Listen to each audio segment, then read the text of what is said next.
salary of an MCA, let us round it off to about 150,000 a month. If you are going to, because after this by-election, that MCA who so elected will serve for about 22 months, because it's 1 year and about 10 months. That comes with a salary of 3.3 million shillings in total. That's what they will make. Now, a ward, the way we know it, is a group of villages. In ordinary circumstances, you can walk around a ward in 1 day. Just walking around 1 day. Ama namna gani? You can walk in some of these densely populated parts of our country like Kisii, even Kiambu here, you can walk around a county in a day. Then you take 3 choppers. To hire 1 chopper from Wilson here to that place is 1.1 million the whole day. 3 of them is 3.3 million.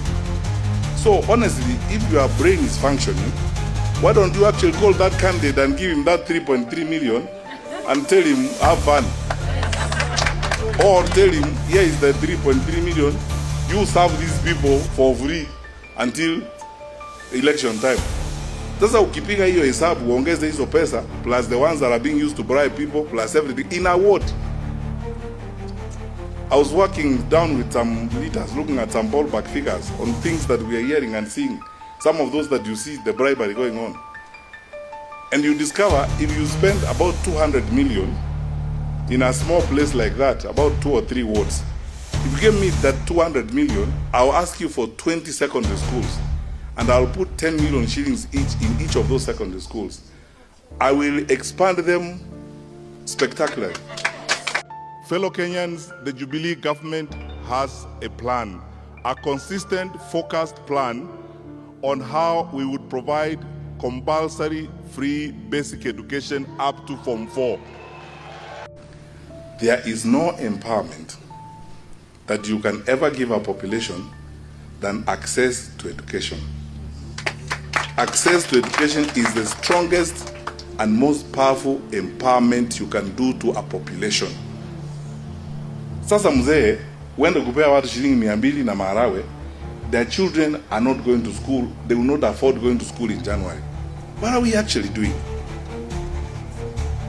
I was in Kwale, in a meeting where a lady stood up and she spoke and almost drove all of us to tears.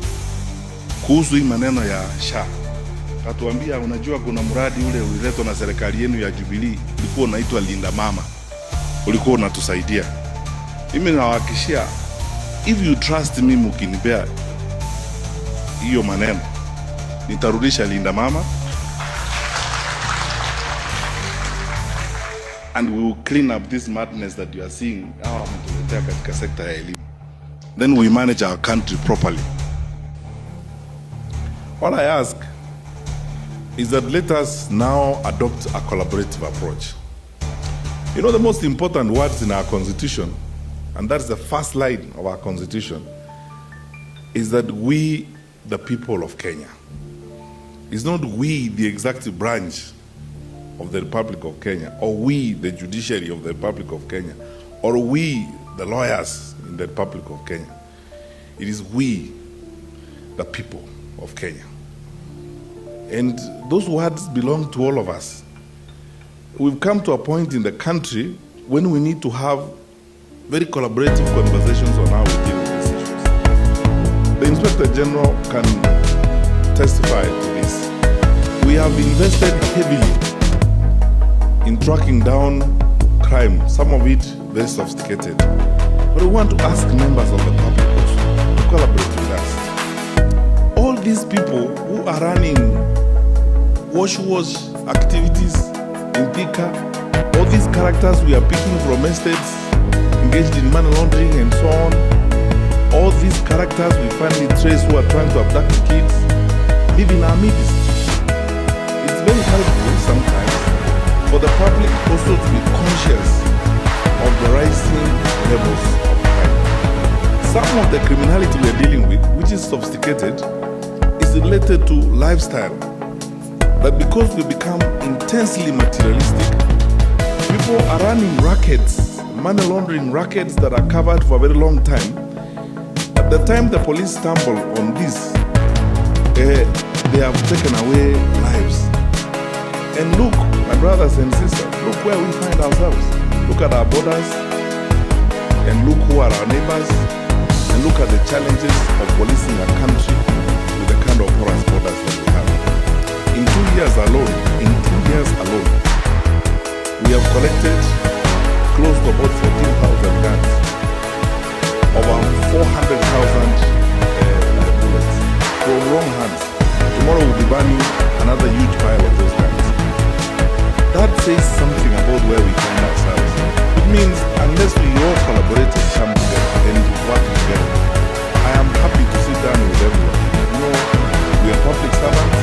It is our responsibility. The buck stops here. I will not shirk. I will not hide from my responsibility. I will not blame the Law Society of Kenya or blame anyone for asking me questions. I am ready to answer questions. Let's work together on this issue of crime in the country. Na sisi tukiungana pamoja namna hii, there will be no contest. It will not be 50 plus 1, it will be 70 plus 1. There will be no contest. They have no path. Wasema wazifikiria kujui, tunajua. We also carry out this data, tunajua. Sisi yetu ni wajinga, tumelala chini ya mti tunangoja kuambiwa. We are not that foolish, we understand what's happening. So, let them conduct themselves with a sense of decency. Tunawaheshimu, sisi hatuwatukanyi sababu tunaheshimu hayo maofisi. Tunawaheshimu kwa sababu ni viongozi wa nchi yetu. Heshimu wananchi pia, tuende polepole, Mungu kutujalia. Wakati huo ukifika, public offices like that, today you are there, tomorrow you are not. Uende kungojea samu yako pia wakati mwingine. But the country must go on. Usiue watu hivi kwa sababu unataka kuinsist ukae. Yule mheshimiwa Mkuria alisema unataka kufanya mambo mingi, unataka kuinsist ukae. Watu wakikataa wamekataa, kitu ni yao, sio yeye. Tunawaombea mema na viongozi wa kanisa tunawaombea nyinyi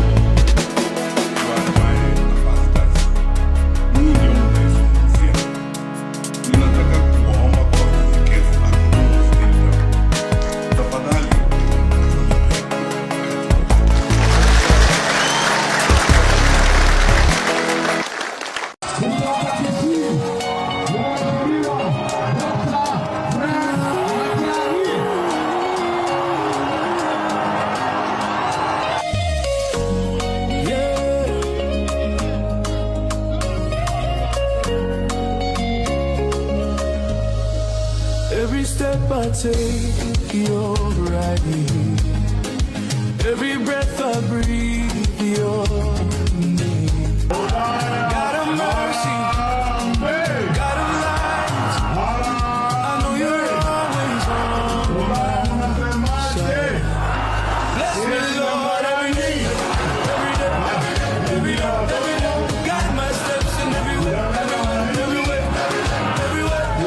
You're on my side, you're on my side, you're on my side, you're on my side.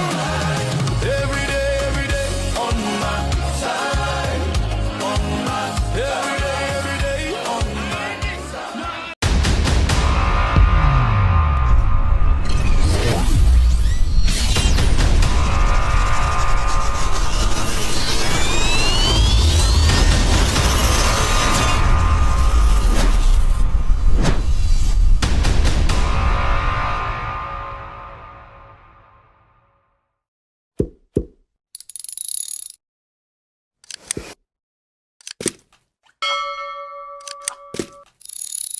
You